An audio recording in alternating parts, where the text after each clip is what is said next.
Thank you, Mr. Speaker. Mr. Speaker, right before we rose for lunch, I was indicating that according to this bill, a sex offender may apply to the court to reduce or terminate their time on the register on the grounds that he or she does not present risk of reoffending. Consequently, the onus of convincing the court to do so is on the offender providing proof to the court of their reduced risk potential. Mr. Speaker, as the register is not a public register, there are penalties for individuals who release information on the register without lawful authority, as the bill creates a new offense. In addition, Mr. Speaker, the public access to information PATI requests are not applicable to the register. Mr. Speaker, the matter of sex offending, particularly against children, is a universal concern. This bill also takes into consideration sexual offending outside of this jurisdiction for Bermuda residents. Therefore, any resident who offends overseas or any person becoming a resident in Bermuda must also register on the sex offender register as outlined in the bill. The Bermuda Police Service has partnerships as well as MOUs with numerous policing authorities such as the National Crime Agency, Interpol, Royal Canadian RCMP, and the FBI, just to name a few, to share information under lawful authority to protect our citizens. Bermuda is also considering becoming signatories to international conventions which may tighten information sharing protocols. Mr. Speaker, concerns have been expressed about cases usually involving younger offenders. Judicial discretion is usually exercised in these circumstances to not impose a sentence of incarceration upon conviction. In such circumstances, it is befitting to follow the court's lead to impose further penalty. As included in the bill, registration and supervision is therefore reserved for sex offenders whose crimes warrant a custodial sentence. The codes of practice will be a guide for judges, magistrates, and criminal justice partners for sentencing purposes, as well as outlining periods that an offender should be on the register. For example, Mr. Speaker, a first-time offender for a minor offense, therefore, will not receive the same period of registration as a repeat offenders for more serious offenses. Conversely, a repeat offender should have more stringent conditions and longer periods of registration. At this juncture, I would like to elaborate on the role and functioning of the Offender Risk Management Team outlined in the bill. Mr. Speaker, the Minister appoints the team comprising of senior representatives from the Bermuda Police Service, the Department of Court Services, and the Department of Corrections. The team manages the supervision of offenders in the community according to its policies and procedures.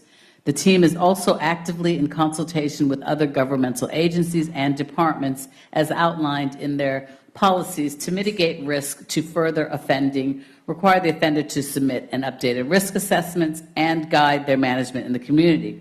Training and certification will remain a requirement for certain members of the team, and all members will engage in ongoing training to optimize its effectiveness.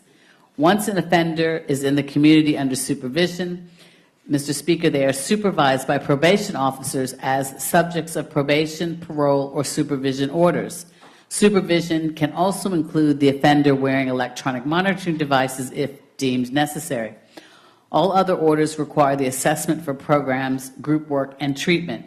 The Department of Court Services delivers such programs and services. In the absence of significant numbers of sex offenders at any given time to constitute a running group, interventions are conducted via individual therapy and treatment regimes in conjunction with the department's psychologists. It is valuable to share, Mr. Speaker, that maintenance work is delivered once an offender completes the required programs and/or groups, and offenders can always be reassessed by the psychologist if needed. In addition, referrals are made for psychiatric services as deemed necessary. The partnership established with the consultant forensic psychiatrist from Mid-Atlantic Wellness Institute allows for input from the consultant forensic psychiatrist for appropriate departmental clients. Further services may require additional referrals to MWI for those needs. Mr. Speaker, Persons who may no longer be subject to supervision by a probation officer will be managed by the offender risk management team as required. There was no previous provisions for monitoring, management, and supervision of sex offenders post-statutory orders. This new framework will allow for such oversight for sex offenders sentenced to a period of imprisonment for offenses committed on or after commencement in accordance with Section 6.4 of the Constitution. Whilst this may be seen to some to be an oversight, it is within the confines of the Constitution and legislative context. Yeah. Thanks. Mr. Speaker, the bill necessitates revisions of the 2008 Protocol on the disclosure of information identifying sex offenders and also imposes a mandatory requirement on the minister to issue the protocol. The revised protocol, in turn, contains a more synchronized operational framework to coordinate stakeholders. It outlines the particulars of the more targeted sex offender management process to minimize or prevent reoffending. It also complements the more formalized system for sex offender registration mandated in its provisions.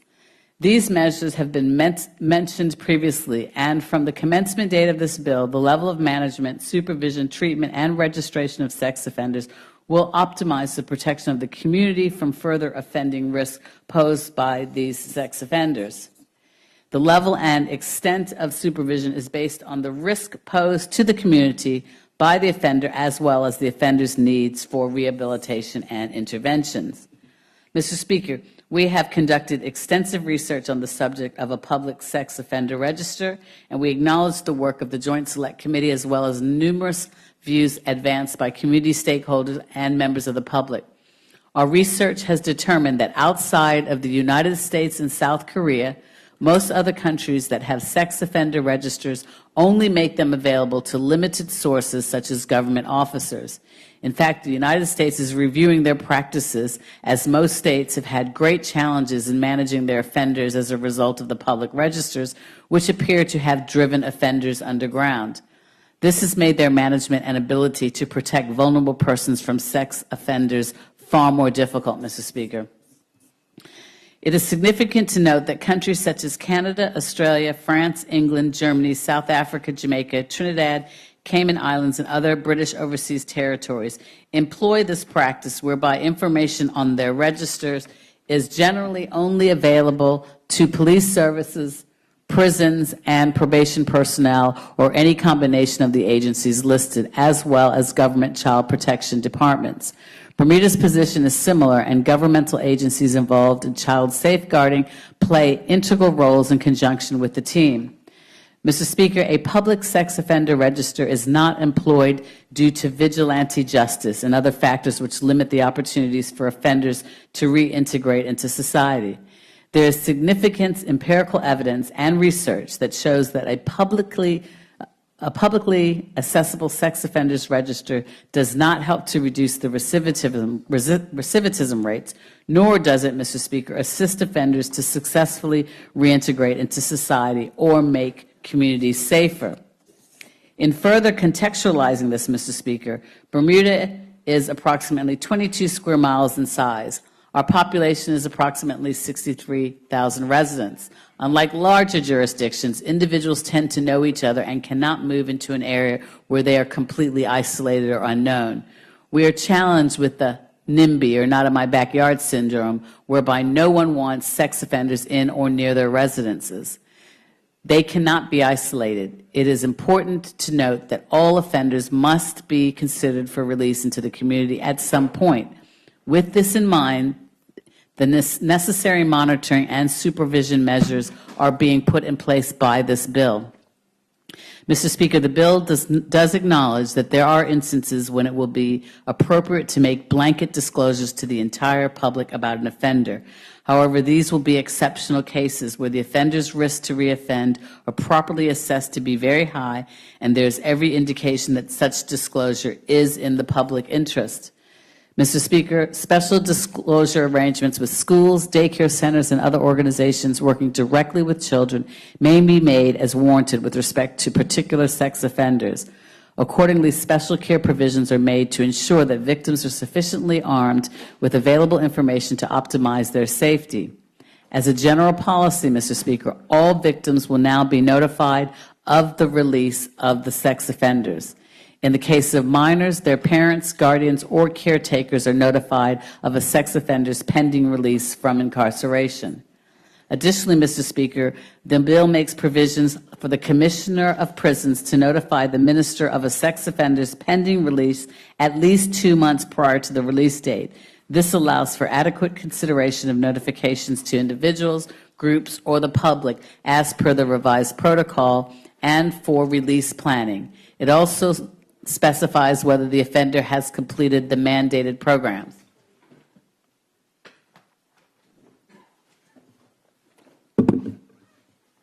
Excuse me.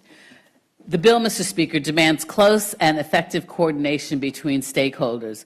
These include the Bermuda Police Service, the Department of Corrections, the Department of Public Prosecutions, the Department of Court Services, and the Judiciary. The stakeholders were consulted during the process of formulating the bill and are aware of the provisions.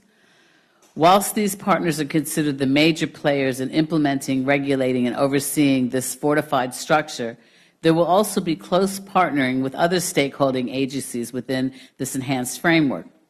Governmental agencies with roles in protecting children are key partners for the offender risk management team, and subgroups will extend consultation with other service providers in the community moving forward, as this is a foundation for more extensive legislative and operational changes. Mr. Speaker, the management of sex offenders is not an easy task. However, protecting our children and the public at large is a priority and a duty this government takes seriously. Therefore, Mr. Speaker, as captured by the provisions of this bill, the effective oversight, management, targeted programs, ongoing assessment, and registration of sex offenders will allow for more protections to the public.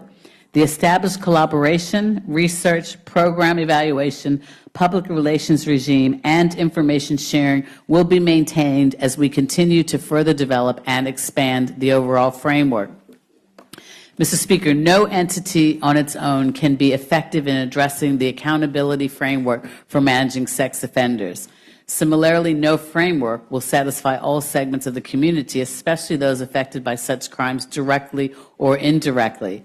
The framework contained in this bill is a foundation for future policy and will help to provide a baseline for evaluation purposes in the future. We note that the provisions outlined in this bill cannot be retroactive for constitutional reasons, which will surely disappoint certain individuals and groups.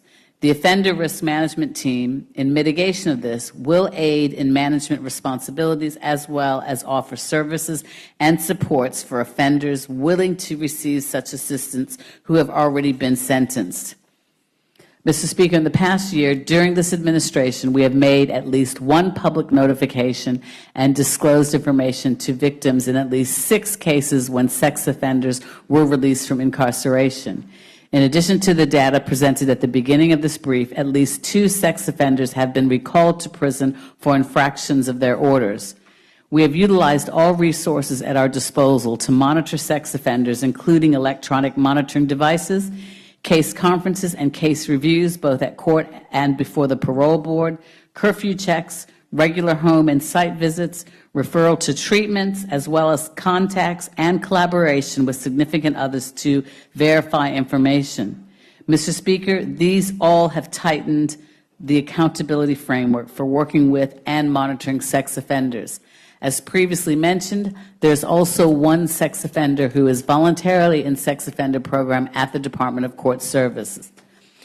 Mr. Speaker, this bill as tabled is a first step in ongoing work and policy development that involves collaboration, information sharing, management strategies, as well as further reviews to the legislation. We can assure members of this Honorable House, as well as the wider community, that this government will continue its innovative, research-based, and balanced approaches to address matters of significant concern in the community, inclusive of managing sex offenders and more thoroughly protecting the public from such crimes. And with that, Mr. Speaker, I'm pleased to be able to lead on this brief entitled the Criminal Code Sex Offenders Management Amendment Act 2018. presented by myself on behalf of the Honorable and Learned Attorney General who sits in this chambers right now. Thank you, Mr. Speaker.